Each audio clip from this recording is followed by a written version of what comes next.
He's with us now, Outkick founder at Clay Travis on Twitter. He's on the JohnstonRVCenter.com hotline. What's up, Clay? How are you? I was better before the Titans crapped the bed. Yeah, it's and I watched him for years, and I don't have any hate for Ryan Tannehill. People think I hate him. I think Clay hates him. I think he does now, but it's kind of what you get with Tannehill. He baits you into Clay, thinking, this guy I think could be a top 10 quarterback in the NFL, and then you see reasons why. And often, and not that the Dolphins played a lot of important games with him, but it's often in the most important games you see, okay, he is definitely not a top 10 quarterback. Yeah, I think the Titans have to move on from him. I hate him. He is the reason 100% that the Titans lost. And that's 2 straight home playoff games. I mean, I honestly think if the Titans had just run the ball every play against the Bengals, they might have been able to win that football game without having to throw it all. And he is just he was so bad. All 3 of the interceptions were indefensible. He missed a lot of open guys all day. I think the Titans at this point have a incredible team. I mean, you sacked the opposing quarterback 9 times, including an additional 2. One was called off, I think, for a delay of game penalty, and the other one ended up a timeout was called, but the full plays were run. I mean, the Bengals could not block the Titans' defensive front. And so if the Titans don't turn the ball over, they went by double digits. It should not have been a really close football game. So it's one thing when your team loses and, for instance, if I'm a Bills fan, that's crushing. But you probably lost to the best overall team, and you feel like, hey, Josh Allen, I do anyway, is likely to win the Bills a Super Bowl at some point in time. He's still only 25 years old. He's going to continue to get better. And even as good and stacked as the AFC is, the Bills are going to have a long time of playoff appearances with him. The opposite's true, I think, of the Titans with Tannehill. The window, Derrick Henry, I think, is going to be 28 years old now. We don't know how he's going to come off of this injury in the offseason. The team is going to have to move on from a decent number of guys that were on this roster, as you always do in the NFL, and it remains to be seen whether they're likely to get any better in next season. But more importantly, you're going to have to deal with Patrick Mahomes, and you're going to have to deal with Josh Allen and Joe Burrow and Justin Herbert, and we'll see if Lamar Jackson can round back up into decent shape. But the AFC is stacked with young quarterbacks, and it's not very often that you are the overall number 1 seed. You only have to beat a team that you're better than, and you are into the AFC Championship game. If the Titans had lost to the Chiefs in the AFC Championship game, I would have been disappointed. But that's kind of par for the course when you're going up against Patrick Mahomes. And this would not be the 3rd straight time that the Titans have been the 1 seed and gotten upset as the favorite every time when they had an opportunity to host the AFC Championship game. So it's a culmination of all those things. I mean, I couldn't sleep Saturday night. And I'm way too old to care as much about the outcome of games that I have no control over. But I couldn't sleep at all Saturday night. I was so angry about the way that the Titans lost and the fact that they gave that game away. And that's only the second time I think I was when Tennessee, you guys might remember, basketball lost to Purdue in sort of a brutal fashion in the Sweet 16 a few years ago when they were one of the number 5 basically team, top 2 seed, had a decent chance, I thought, to win the national championship that year. Those are the ones that sting when you feel like, hey, this team is good enough to win a championship. There's 3 other teams left, the Chiefs, the Rams, and the 49ers, and the Titans beat them all this year. So to lose to the Bengals, unacceptable to me, and I'm done with Ryan Tannehill. Yeah, no, I feel you, man. I was almost in that same situation if the Rams would have blown that game on Sunday. But speaking of that, there are a lot of people that don't believe you guys can get out of this $118 million contract with Tannehill. I go back to the deal the Rams signed with Jared Goff. It was a similar deal. Yeah. You've just got to find the right trading partner. Well, who wants Ryan Tannehill? I mean, how do you find somebody take Jared Goff? Who wanted Jared Goff? I mean, the Lions have Jared Goff, so you're not going to be able to trade Tannehill. I mean, that's the question. And next year, I mean, Ryan Tannehill's slated to make $27 million, and he's still got 24 and 25 under contract. So, now's the time to make a move. But let's just say that we gave you full range and you're the general manager of the Titans. How do you try to orchestrate this? So I would find somebody who's clearly rebuilding, right, and wants some picks. And I would offer a couple of first-round picks and Ryan Tannehill and basically ask for almost nothing in return. So you're effectively buying your way out of the Tannehill contract. Let's assume that frees you up, $20+ million. I would then go all in on going to get Aaron Rodgers, who I think, look, if the Titans had an elite quarterback, or Russell Wilson, but if the Titans had an elite quarterback, I think the rest of their roster is as good as anybody else's in the NFL. I mean, and I think they got a lot to sell to a top quarterback. You can sell A.J. Brown. Julio's still under the contract. We'll see how much gas he has left in the tank. And Derrick Henry. And how many teams out there have a better running back wide receiver combo than Derrick Henry and A.J. Brown? Not very many. And then you add in the fact that defensive front line is all coming back, and those guys are legit. Should be really good again next year.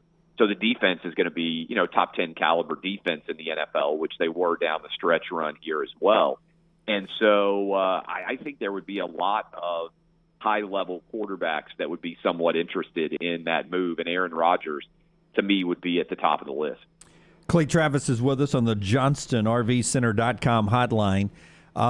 Pat Mahomes' fiancée or wife, I don't know if they're married yet or not, spraying champagne from a skybox onto the fans below. Foul or not? I mean, I wouldn't want to get champagne sprayed on me if I were sitting directly beneath that box, personally. So I would not be happy. I mean, so I think it's a foul. If she had done it in the suite, where the people who are taking the shrapnel are people who can consent to take the shrapnel inside of her personal universe there, that would be a choice that's fair. But popping the champagne out over the fans definitely has a Marie Antoinette feel to it. We've all said it, so Clay's on board too. Yeah. I wouldn't be happy about that. I mean, Mahomes' brother and his fiance. I don't know. I mean, I understand that social media makes everybody think that they are a star or whatever, but a part of me, if I was Patrick Mahomes, would be like, will you guys just not be on social media all the time? The only reason people care about you is because you're connected to me. And so if you're doing things that are an embarrassment, ultimately I feel like I'm responsible for that, because the only reason you have any audience at all is because of my talent. So I don't know. I mean, I would, I'd prefer probably, if I were Patrick Mahomes, that I not have to deal with the sort of overreach or absurdity of my fiance and my brother in terms of the attention that they draw. Clay Travis is on the JohnstonRVCenter.com hotline. We are a society that loves to move on to the very next thing. Something great happens. Okay, what's next? And that's what NFL fans will do. We want a great championship Sunday. I try to stop and smell the roses, Clay, and I think as NFL fans or as football fans, sports fans, we've got to stop and smell the roses of last weekend. I don't know that we'll ever get that again. That 4 great games in one weekend with all that meaning, I don't know that we'll ever get that again. Yeah, I mean, it was incredible. I mean, how often are you going to have 4 games of that caliber ending on the final play of all 4 of them? It's an unprecedented string of you can't look away excitement. And so, yeah, I do think we need to enjoy them. I think it's a good sign for the NFL. They're back after all of the Kaepernick controversy and all of the off-the-field shenanigans relating to social justice and everything else. It feels like they've gotten back basically to just being what they are, an entertainment source for the vast majority of the American public. And, I think the NFL is in a stronger place right now than college football is. I was thinking about that as I watched all 4 of these games, not just based on the competition, but the NFL, it seems to me, is great about creating parity. And I think that what's going on right now in college football, I'm sure you guys talked about, a Georgia wide receiver transferring to Alabama.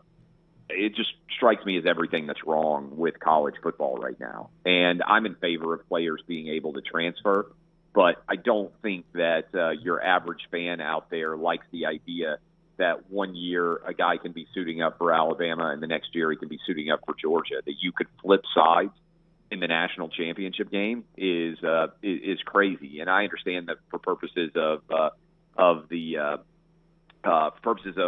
free agency and pro sports, that happens occasionally. But usually the athletes who do it get crushed, right? So Kevin Durant deciding to go and join the Golden State Warriors got him absolutely crushed to leave behind Oklahoma City. And I understand Georgia beat Alabama, so he's going to the team that beat Alabama in the national championship game, leaving. It's not like he's joining the team that beat his. But it's still, I just think, is emblematic of larger issues. The NFL recognized a long time ago that the best way to create interest was parity. Now, there may be an illusion of parity because the elite level quarterbacks are always going to be there. But if you're an NFL fan, you feel like every season your team can make a run at the playoffs in their division, right? Win that 14 division.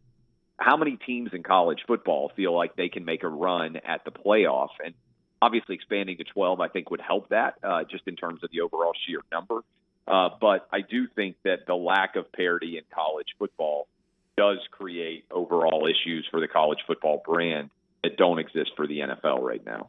Clay, Auburn hit number 1 in basketball for the first time in program history yesterday. I saw you shoot. Congratulations to Bruce Pearl. You know him well from his Tennessee days.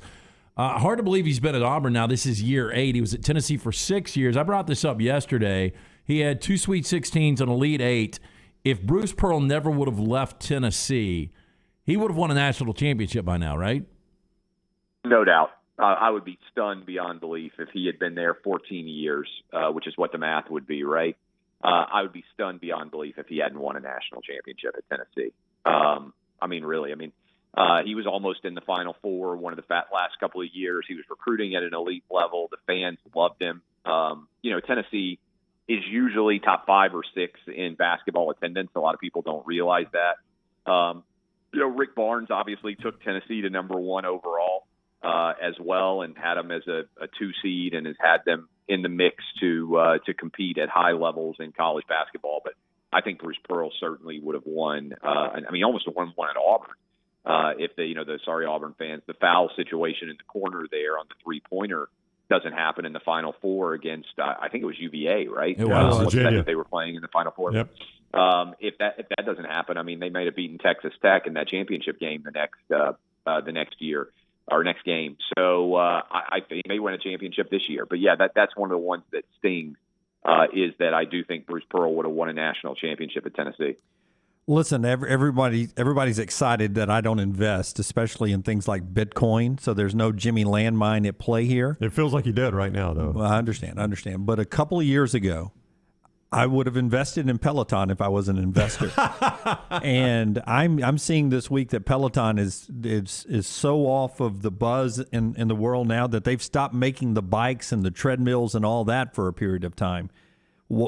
Are you surprised that the Peloton phase has died down, and what's out there right now that 2 years from now, 3 years from now, isn't going to be relevant anymore, or they're going to stop making things? Because I'm bad at investing. I assume you're pretty good at it, Clay. Well, I'm good at investing in myself because I can control the outcome. So I get frustrated when other people screw things up, and I end up bearing part of the cost. What I do most of the time is just S&P 500 index funds. So when I sold Outkick, I rolled almost everything that I got into S&P 500 index funds and just kind of get out of the way. You're going to make, historically 9-10% a year would be the hope. That sounds pretty good, except when inflation's running 7%. So everybody ends up losing money no matter what. But that's the honest truth. If you just have money sitting in the bank, inflation destroys whatever buying power you have there. But yeah, the Peloton thing is an unbelievable story, primarily done away because you would have looked like a genius during the early days of the pandemic. I don't have the chart on Peloton in front of me right now, but I think it went from like $25 to like $140 a share, and now has fallen all the way back to like $25 all over again. So it really has kind of mirrored the way that COVID has impacted the country. And I think the end result is there may not be as many people who want to work out from home. In other words, their market may not be as large. One of those questions I've asked everybody's all fired up about streaming, for instance, right now. What is the addressable market, right? How many people can sign up for Netflix or Disney Plus or whatever it is? And when are you going to deal? This is a big picture question, but there's a lot of churn there. In other words, if I'm a mom or dad, I can sign up for Disney Plus. I know my kids are going to be home, let's say, for a lot of time during the holidays. I can let them watch a ton of things that are on Disney Plus, and then I can sign off and not be signed up for it for 3 or 4 months and not feel like I missed very much. So what is the overall total number of people that are going to sign up? I don't know what the addressable market is, but it feels like Peloton might have hit sort of the peak of what their addressable market is. What Dunaway did tell you is he made a small investment in Peloton, and it's still sitting in his basement. With clothes laying on it. Yeah. We have one. I mean, before that commercial, that commercial of the husband who was like a big jerk because he got his wife the Peloton. Everybody's all mad. That's what I did. I did it too. I got the roommate one a couple of years ago. I used it this morning. I use it 4 or 5 days a week. Yeah, my wife uses it all the time, but everybody was like, "Oh, what a jerk that guy is!" And I was like, "This is what my wife wants. She's busy. She can work out from home sometimes when she doesn't have the time to go to the gym." And so, and then it was funny. Like everybody was like, "Well, that guy was great because during the COVID lockdown, you couldn't get the bikes, and so they just haven't been able to handle and figure out how to balance out what their demand is. They were wildly underprepared to serve when there was massive demand." And now they're wildly over-prepared to serve when there isn't demand. I lost $50,000 in pants, so I can experience the ups and downs there. Clay, thank you. Have a great week. All right, I'll see you guys. All right, buddy. Take care. Clay Travis with us on the JohnstonRVCenter.com hotline.